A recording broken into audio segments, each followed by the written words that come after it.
صاحب حسان حسن پوری کو دعوت دیتے ہیں کہ وہ آئے اور اپنے متعینہ موضوع پر تقریر پیش کریں۔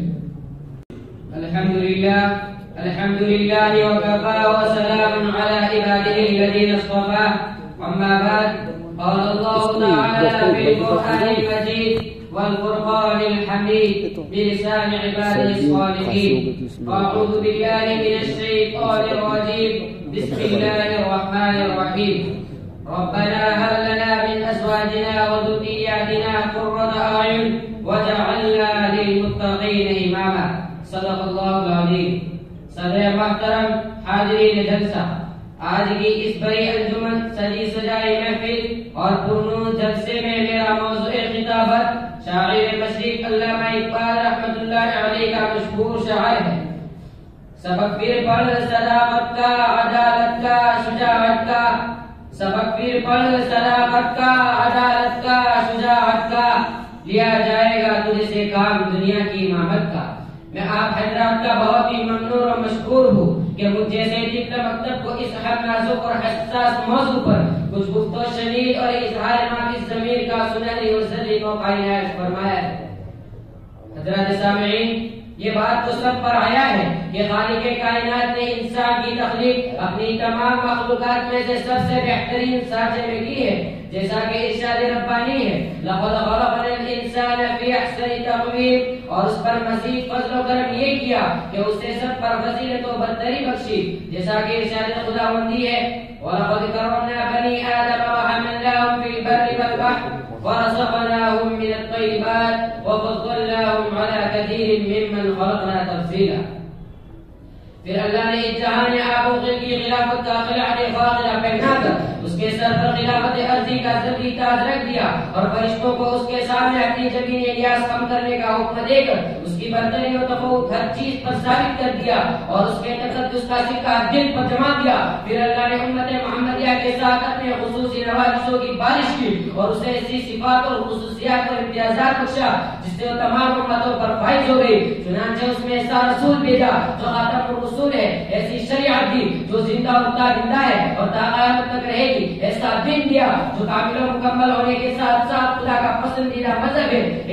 ایسا قرآن دیا جو ایک کے لیے دستور حیات اور دستور العمل ہے، ایسی کتاب دی جو بلا شبہ مہیمن علی الکتب ہے، یہی وہ کتاب ہے جس میں صداقت و عدالت و شجاعت و بصارت کا درس ہے، جس کو جب اس امت نے پڑھا اور اس پر عمل کیا اور تو سربلندوں نے اس کے قدم چومے، آسمان کے سربلندوں نے اس کے سامنے جھک کر سلام کیا، زمین پاک علم ہو گئی اور اپنی تمام فراخیوں کو اس کے لیے وقف کر دیا اور یہ قوم مسلم امامت و خلافت پر فائز ہو گئی اور اس سے برابر لطف اندوز اور بہرام ہوتی رہی۔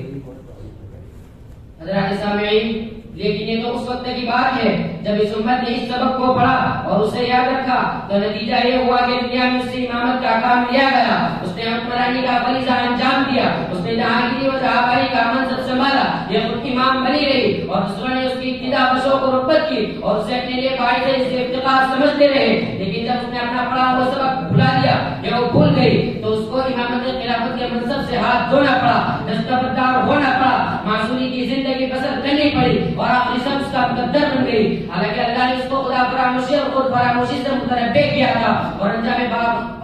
بستری باخبر کیا تھا اور فرمایا تھا وَلَا تَكُونُوا كَالَّذِينَ نَسُوا اللَّهَ فَأَنسَاهُمْ أَنفُسَهُمْ أُولَٰئِكَ هُمُ الْفَاسِقُونَ۔ خبردار ان لوگوں کی روش نہ اپنانا جنہوں نے خدا کو فراموش کر دیا تو نتیجتاً یہ خود فراموشی کی شکار بن گئے، یاد رکھنا یہی لوگ فاسق ہیں۔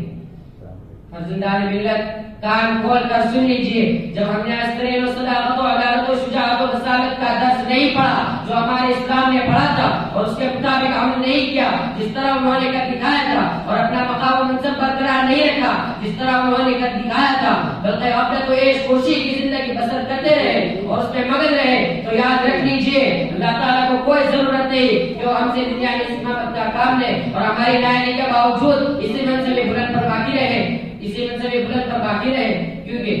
یہ رتبے بلند جسے ملنا تھا مل گیا، یہ رتبے بلند جسے ملنا تھا مل گیا، ہر مدعی کے واسطے دار و رسل کا۔ وہ غیروں سے بھی کام لے سکتا ہے. حدیث شریف میں آتا ہے ان اللہ لا یؤید ھذا الدین بالرجل الفاجر. اللہ تعالیٰ کی قدرت کا عالم ہے کہ جب وہ دین کا کام لینا یا اس کی تائید کرانا یا اس کو تقویت پہنچانا چاہتا ہے تو فاجر و فاسق کو بھی اپنی ہدایت سے نواز کر اپنے دین کا حامی اور بردار بنا دیتا ہے. کیا آپ کے پیش نظر داستان تاتار نہیں ہے؟ کیا آپ کو اس قوم کے واقعات اور قصے کو گزار نہیں ہوئے ہیں؟ حالانکہ اللہ نے انہیں کو اپنے دین کا خادم بنا دیا اور اپنا فرمان وَإِن تَتَوَلَّوْا يَسْتَبْدِلْ قَوْمًا غَيْرَكُمْ ثُمَّ لَا يَكُونُوا أَمْثَالَكُمْ. ان پر سد کر دکھایا. علامہ اقبال رحمۃ اللہ علیہ نے کیا خوب کہا ہے حیا اور رشے تاتار کے افسانے سے ہے حیا اور رشے تاتار کے افسانے سے پاستا مل گئے کعبے کو شرم کھانے سے. اب مزید سمجھ خراشی کرتے ہوئے سلسلے کلام کو طول لیتے ہوئے اپنی بات اشارہ پر ختم کرتا ہوں. وہ صداقت کے لیے جس دل میں مرنے کی طرف وہ صداقت کے لیے جس دل میں مرنے کی طرف پہلے اپنے بے کرے خاکی ملا کرے. واقع دعوانا الحمد